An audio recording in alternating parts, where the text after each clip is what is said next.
Polda Metro Jaya Rabu malam lalu menetapkan Ketua KPK nonaktif Firly Bahuri sebagai tersangka kasus dugaan pemerasan terhadap mantan Menteri Pertanian Syahrul Yassin Limpo. Selain kasus pemerasan, Firly juga dijerat dengan pasal-pasal gratifikasi dan suap serta pemberian janji atau hadiah oleh pejabat negara. Tidak terima dengan penetapan status tersangka, Firly Bahuri melakukan perlawanan dengan mengajukan gugatan pra-peradilan di Pengadilan Negeri Jakarta Selatan. Permohonan pra-peradilan Firly Bahuri telah diterima PN Jakarta Selatan Jumat kemarin. Sidang perdana pra-peradilan Firly akan digelar pada 11 Desember mendatang.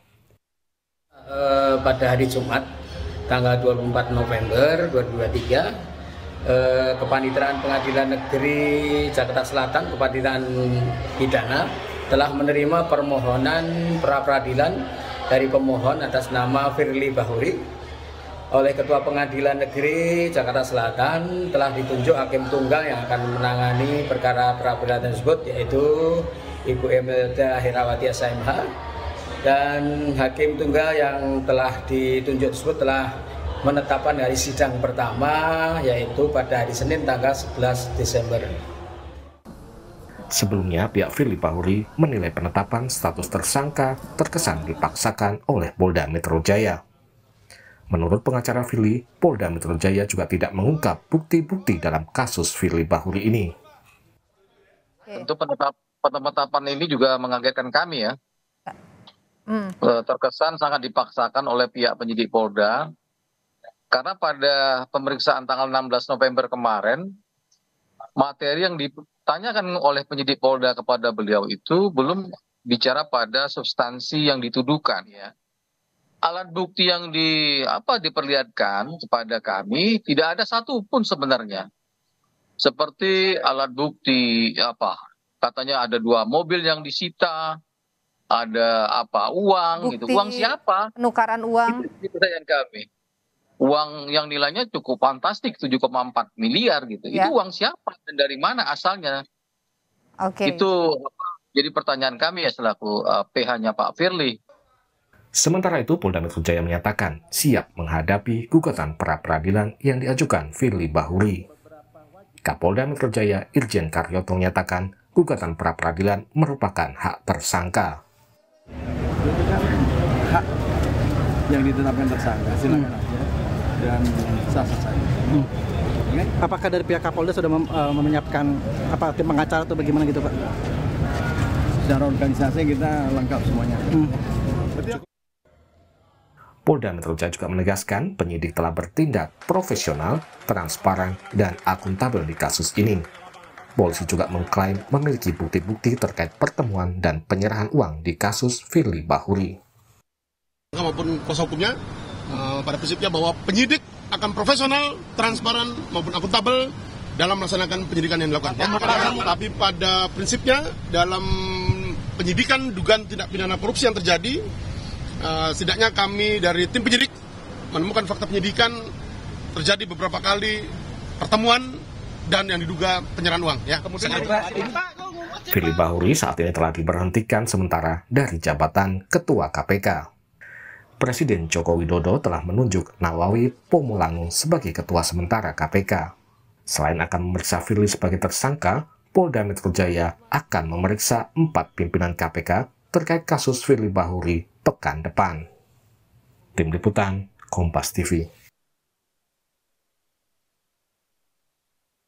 Kita akan dalami upaya perlawanan hukum gugatan pra-peradilan Firly Bahuri bersama Wakil Ketua KPK periode 2007-2011 Muhammad Yassin dan mantan Kabar Eskrim Polri Komjen Purnawirawan Ito Sumardi. Selamat malam Pak Ito, Pak Yassin. Selamat malam, Pak Indi. Baik, terima kasih sudah bergabung bersama kami. Pak Yassin, Firly Bahuri melawan status tersangkanya dalam kasus dugaan pemerasan terhadap Syahrul Yassin Limpo melalui pra-peradilan. Menurut Pak Yassin, apakah langkah ini adalah yang biasa atau perlu diantisipasi khusus karena diajukan oleh Ketua KPK yang juga anggota Polri yang tentunya ya paham betul dengan penanganan perkara kasus korupsi? Iya. Itu bagi Pak Firly ya sah-sah saja untuk mencari keadilan, mencari kebenaran, itu biasa di dalam kasus hukum ini. Nah, karena memang sudah dimulai sejak adanya pra-peradilan Pak Budi Gunawan ini menjadi yang tersangka itu semua mencoba untuk mengajukan pra-peradilan. Sudah banyak yang dihadapi ya oleh penegak hukum, khususnya yang pengalaman yang dihadapi KPK itu pra-peradilan itu muncul. Nah, sekarang ini kan kembali, ini KPK-nya yang mengajukan pra-peradilan atas penanganan kasus korupsi atau dugaan kasus korupsi yang dilakukan oleh Firly Bahuri. Nah, ini umumnya adalah prosedur penangkapan melalui operasi tangkap tangan atau red case candidate lah begitu. Itu umumnya yang dipermasalahkan itu.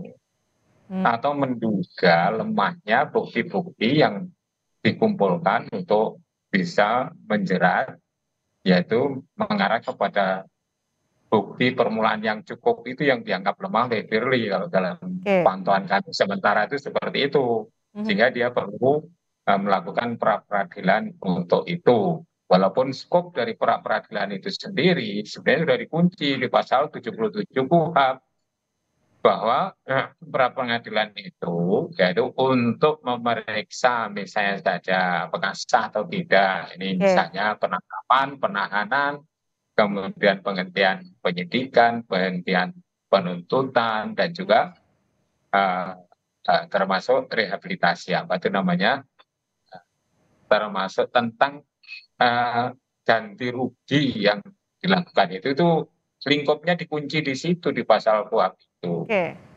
Nah, sebenarnya kalau menurut integrated criminal justice system itu sebenarnya itu sudah melampaui itu. Kalau pemeriksaan itu kan mengarahnya pada mulai masuk pada materi bukti-bukti permulaan yang dimiliki oleh penegak hukum yang dalam hal ini adalah Polda Metro Jaya. Ini sah-sah saja, silakan saja. Nanti apabila itu dimenangkan, ya tidak menutup kemungkinan akan bisa ditersangkakan kembali. Itu Mbak Cindy, itu oleh kepolisian begitu. Oke, peluang Firly untuk memenangkan gugatan ini besar menurut Anda?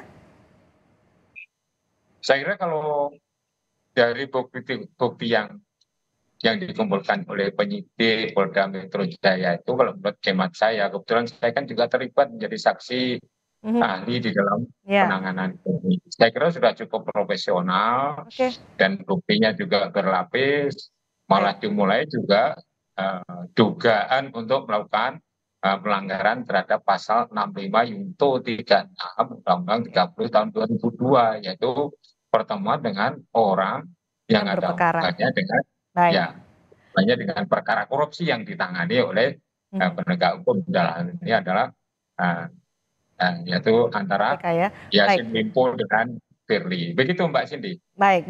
Pak Ito, pengacara Firly menyebut bahwa penetapan tersangka Firly oleh Polda Metro Jaya dipaksakan.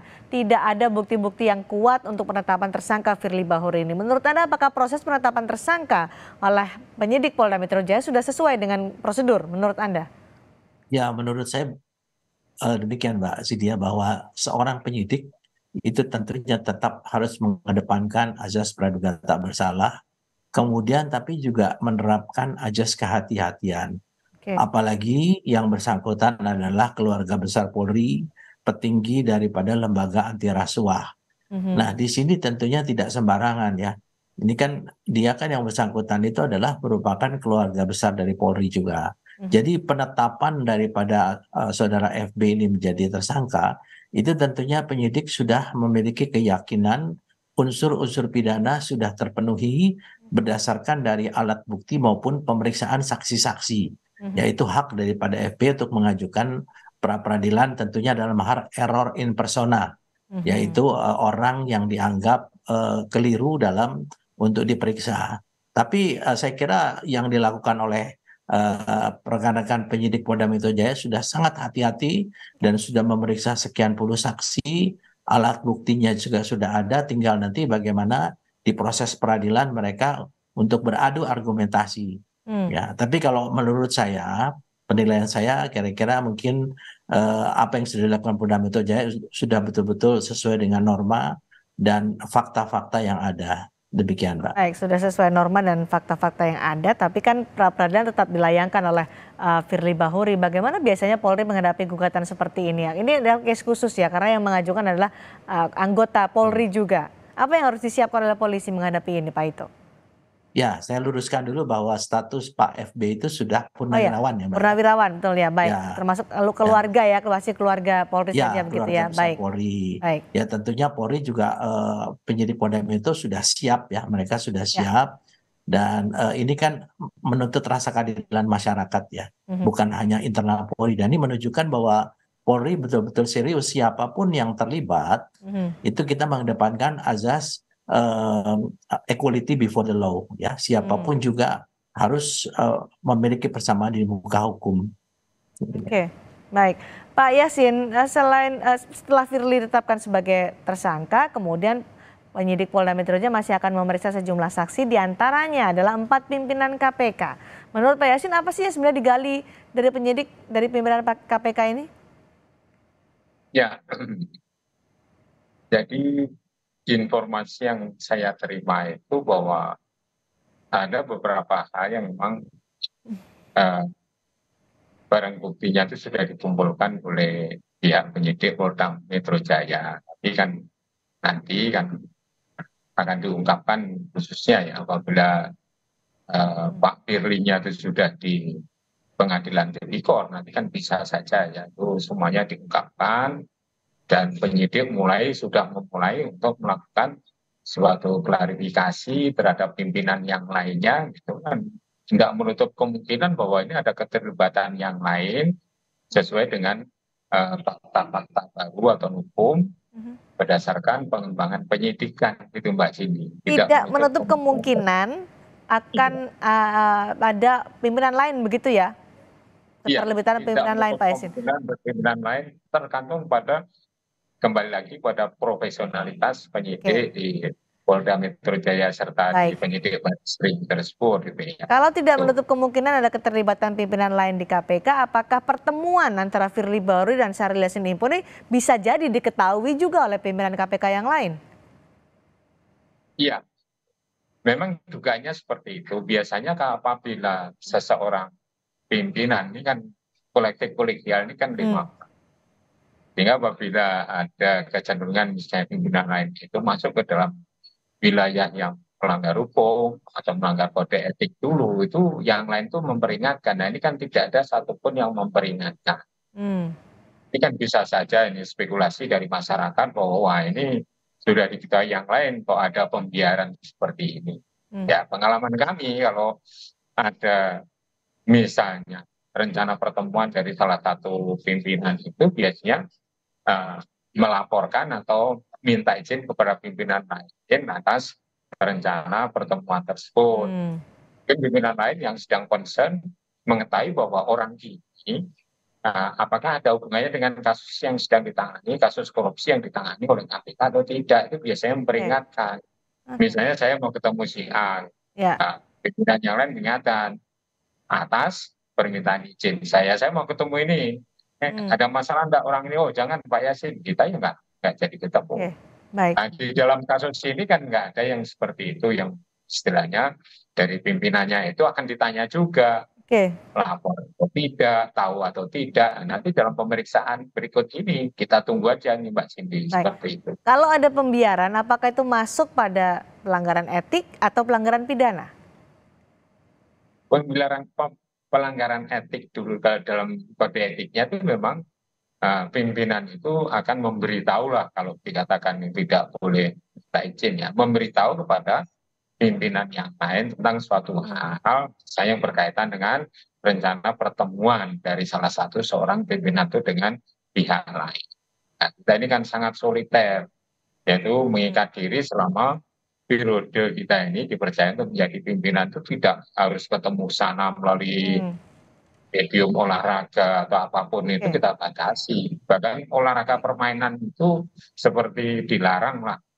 Walaupun tidak disebutkan secara eksplisit misalnya selain golf itu, tapi kalau yang jenisnya permainan, nah ini pimpinan sudah sadar untuk menghindari untuk tidak menggunakan media olahraga permainan itu untuk ketemu orang.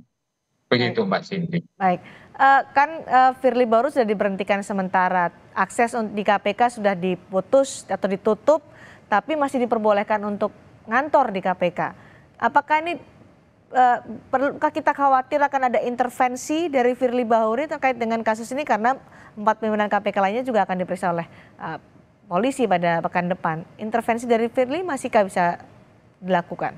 Ya, ini malah saya dengar bahwa sesaat setelah penetapan tersangka itu di hari berikutnya itu masih ikut gelar perkara. Ini kan membahayakan sekali.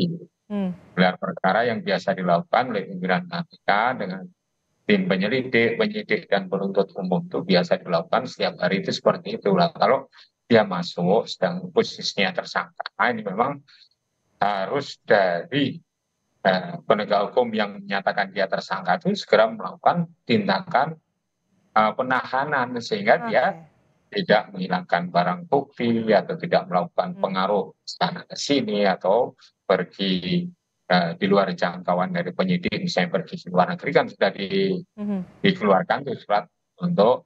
Jadi seharusnya KPK tidak hanya menutup akses untuk Firly di KPK, tapi juga tidak perlu ngantor, tidak perlu datang ke KPK, begitu ya Pak Yasin? Enggak, kepolisiannya segera menahan Firly walaupun masih ada proses pra-peradilan. Tapi ditahan nanti pada saat pra-peradilan kan bisa saja nanti diizinkan untuk keluar.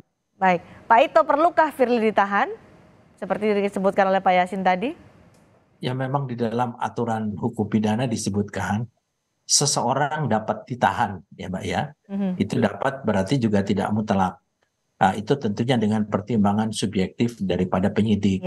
Tetapi saya yakin bahwa penyidik sudah memiliki satu pertimbangan-pertimbangan apakah yang bersangkutan perlu ditahan untuk mempermudah pemeriksaan ataukah tidak. Nah tentunya kita juga tidak bisa memaksakan kepada penyidik bahwa yang bersangkutan wajib untuk ditahan ya. Saya kira mungkin kita lihat saja bagaimana proses. Tadi saya menambahkan dari Pak Yasin, betul sekali keputusan kolektif kolegial ini juga tentunya perlu digali apakah para pimpinan KPK yang lainnya itu mengetahui tetapi diam saja, dan tentunya nanti dalam proses pemeriksaan atau permintaan keterangan akan bisa digali bahwa memang betul mereka tahu tapi tidak memberitahu atau mungkin ya adalah namanya keengganan ya untuk bisa menyampaikan kepada pihak-pihak yang memerlukan.